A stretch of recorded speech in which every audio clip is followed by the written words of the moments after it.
Welcome, beautiful souls. Today we are going to talk about the star Alnilam that is placed just in the middle of the Orion belt because the sun will be conjunct this star on June 40th. But from the 12th of June to the 16th of June, the sun will be conjunct this star. So it's a perfect opportunity to talk about its energy, its meaning, some planets that orbit around it, and also some beings that live there. So let's begin. First of all, during the month of June, the sun is navigating through the Orion constellation from Regal to Betelgeuse. The sun navigates through it, so we are receiving its energies that infuse us, our entire being, maybe awakening some memories, awakening some consciousness, and in particular, Alnilam, that is placed, as I said, just in the middle of the Orion belt, is Epsilon Orionis. It is placed at 23 degrees of Gemini with an orb of influence of 2.20. This star is a massive supergiant star with a mass approximately 40 times the Sun's and a radius of 30 times the Sun's. It is estimated to be 400,000 times more luminous than the Sun, and it's around 1,200 light years from here, from Earth. It is said that it has a planetary nature of Jupiter or Jupiter and Saturn, and its name means string of pearls. But in reality, this name is more about is related to the three stars of the Orion belt, not only Alnilam in reality.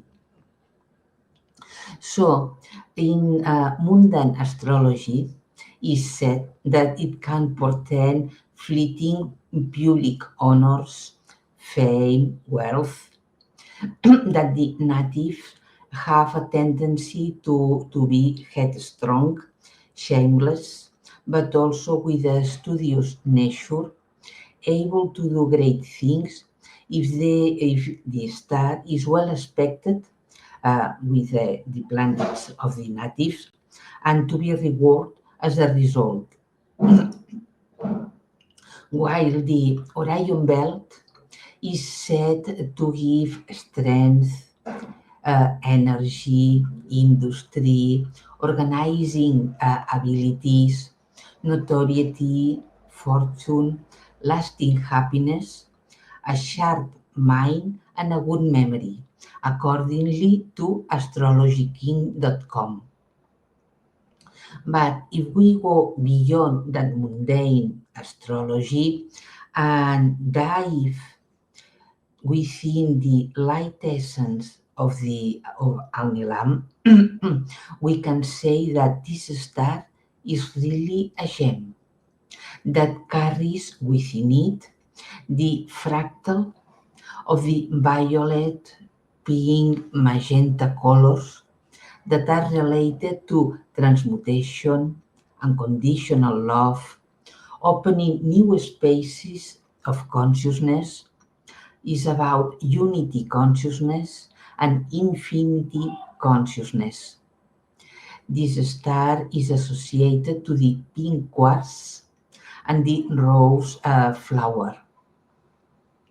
Its energy is mainly feminine, We can say that it has an umbilical cord through the 6D, 8D, 10D, meaning that the energy field of the star is a multidimensional field of consciousness that allows beings that live there to connect and evolve to the 10D, excuse me, if is needed or wanted. We can say that at the beginning of the Orion Wars, the constellation, or the most part of the constellation, and its field of consciousness was partially reverted, or as a way of saying, it was deep manipulated and distorted. Uh, but so it allowed to create in this way this multidimensional distortion allowed to create some black holes, as a way of saying, through them some malevolent beings driven only by their thirst of power, their their consciousness of conquering other other worlds, other beings could enter.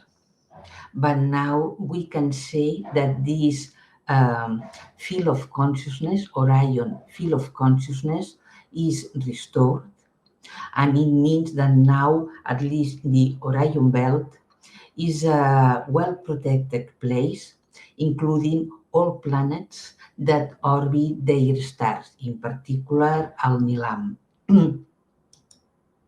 So, which kind of planets orbit Alnilam? For example, one of them is a new Earth, where a small community of all Atlanteans live. They were evacuated before Atlantis sank, because they were asked to do to be helped and evacuated. And the Council of Five at that moment, I will talk later about the Council of Five, at least a little bit. At that moment, the Council of Five agreed, and they came here to evacuate them. So now they are a small community, maybe 5,000, 10,000 people only, at least for the moment. They are taller than us, around 2 meters tall, with tan skin, dark hair. They are really peaceful, benevolent. Even they walk in peace. In any case, they hurry because they don't need to. They have non-invasive technology. They have different kind of temples and live in a 4D dimension. What I saw when I was there, uh, projected there, I saw them wearing long robes, mainly white. Male and female all wear long robes, some with hook, others not. They are not a spacefaring civilization because they don't want to, really, and they they look at us with sadness and compassion, because the sadness together with the compassion is because it's about that we haven't learned anything, or almost anything, from our past. That's why they are sad. But at the same time, they are ready to welcome us if we want to go there and live among them. This planet where they live is really, really similar to the Earth here, with a main body of water, of clean and crystal water, some land masses um, with lush and very alive vegetation. The planet has a similar weather than here, but without the extreme seasons that we have. So it means that summers are are warm, winters are cool, but in any case they are hot or cold. And they also have spring and autumn. The star Alnilam is much more stable than the sun here. So it means that it enables a constant evolution of consciousness without some micronovas happening from time to time as it happens here with our solar sun. The air there is very clean. It means that the oxygen molecules can create nanoparticles, or better said, picoparticles, because they are even smaller than the nano. Nano, nanoparticles of light, or picoparticles of light, uh, because the oxygen molecules are really special, we can say, because the electrons, they move, they have a very special vibration that allows electrons to change orbits, and in this way they emit picoparticles of light. If here on Earth, if we had a clean atmosphere, it also would happen here, but it's not the case anymore at this moment. So these picoparticles of light emitted or created by the oxygen help them to stay healthy and with a clear mind. The essence of their planet, or the essence of this Earth, is white, a crystal white almost, meaning that is a place that we, or humans in general, or beings, can start anew, like a blank slate that allows them to create new paths of life and start new ways of being. This planet is well protected by a veil, so is not easily seen. But there are more planets orbiting the star Alnilam. Another one is a planet that vibrates from 6, 8 dimensions, where live swans and white avians. They hold the original cosmic mind, or excuse me, the original cosmic mind that created the blueprint of the Orion constellation.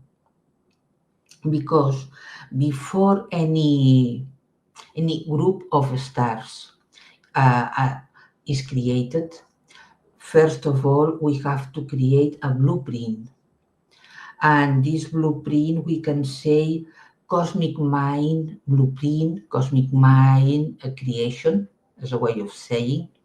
In these ways, Orion, its original cosmic mind is from white avians and swans. Swans in reality are part of the white avians. So the blueprint and then the layout, the light codes, that permeates or have permeated the entire constellation are about harmony, music, sound, frequencies, and movement as a way to create. There's another planet there, one with mere people, and also cetaceans of different kind. Is is really a blue planet, we can say. There's also another planet, in this case a pink planet. This planet, its frequency is around the eighth dimension, holding the consciousness of unconditional love. This planet, as you can imagine, is more ethereal, with pink clouds that swirl together with pink hues, oceans, and there live some quasi ethereal beings, we can say, that I saw as human like, angel like beings. Also, with different hues of pink or magenta. We can say that some winged felines, the Ishanue, settle on Alnilam after leaving Lyra. So, the winged felines, first of all, their main place, the main place they chose at that moment to begin their their purpose on this galaxy, on the Milky Way, were Lyra. But then some of them migrated to other places, and one group migrated to Alnilam. They were the creators, the original creators of the Alnilam Council, which mainly pursued peace, understanding, and cooperation among races. But first of all, in reality, what they really wanted was to restore the pristine primordial fractal from which Alnilam came, and the Ishanue, the winch felines, uh, were part of the Alnilam Council in its initial stages. Then they left the races that were part of the council to go on. But from time to time, the winch felines, they are present in the council, depending on the things they need to talk about or discuss, for example, decide. So now let's talk a little bit only about the Council of Alnilam. Is mainly formed by five races: the Egaroth, that are 70 beings that live in Alnilam, the Gimbo from Procyon, the Orella that became almost extinct during the Orion Wars, the Redan that originally came from woods, although they came from far away, farther away, as I say. Oh, excuse me. And then they arrived to Orion, and the Emerter. The Emerter, they are from Tau Ceti. All of these five races have gray genetics mixed with some human genetics. And they have monitored the human evolution since primordial times until once the Anunnaki manipulated the human DNA, the council decided to protect us uh, because they perceived that one day humans could be able to join other galactic races in development and later on in enlightenment. The council knows how to keep track of human incarnations, excuse me, and to a certain degree, uh, they can control your soul birth position, as a way of saying, if necessary, when you are unaffiliated with of them, as an insider, we can say. Uh, it means that maybe you, at the beginning, you program some incarnation, but later on they said it's better if you go that way. So start a new, well, you have to program a new one very quickly because it's better. When they say it's better for the highest good of all, not only for the person that is about to incarnate, but also for the rest of the entire beings. Because of that, we can say that they have an adjustment bureau. Uh, at the same time, they are full of compassion and really wise. As I said, although the council is formed mainly by 5 different races that live in different stars and galactic constellations, at least under our point of view from here on Earth, the elders from time to time meet together. And when I say elders, I don't mean only 5 beings, one from from each race. They are many.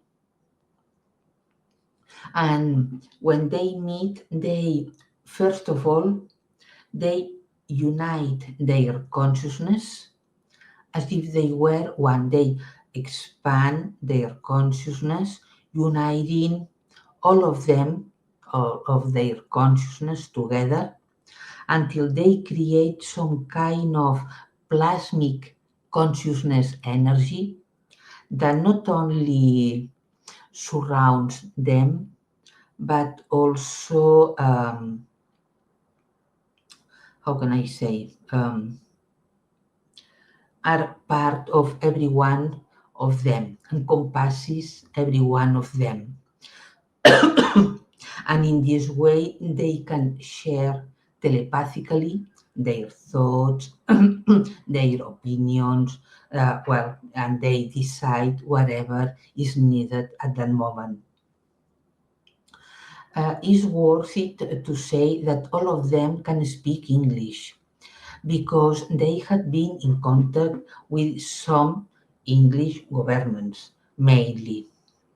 But and the last time was around 2013. But and since then they haven't returned here to speak to anybody or to any political body, we can say, because the governments didn't want to listen to them, because the Council of Five wanted to expose the path that humans were trailing, a path to destruction, and they wanted to offer a new one, but the governments were so full of, so obsessed to obtain more power that didn't want to listen to them. We can say in reality that it's an honor to be part of the council, but also a great responsibility, of course.